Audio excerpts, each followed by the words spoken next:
পর্যন্ত এমন কোন জায়গা বাকি রাখে না।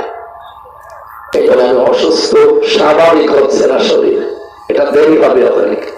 কারণ ওরা যা খাওয়িয়েছে মাল মশলা, খাওয়িয়ে না খাওয়িয়ে রাখতো, এই কারণে অনেকগুলো রোগ হয়ে গেছে শরীরে।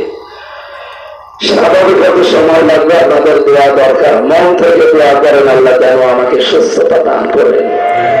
মরা গাছে ফুল ফোটাতে পারে কে? আরো সরে বলেন। মরুভূমিতে পানির ফোয়ারা জারি করতে পারে কে? আমি যখন অসুস্থ হয়ে আল্লাহ আমাকে সুস্থতা দান করে, এটা আমাদের জাতির পিতা ইব্রাহিম আলাইহিস সালামের দোয়া। আমাদের পিতা শিখানো দোয়ায় আমরা পড়বো নাকি? নাকি এখন নতুন নতুন যে পিতা বের হচ্ছে, কত পিতা বের হয় না?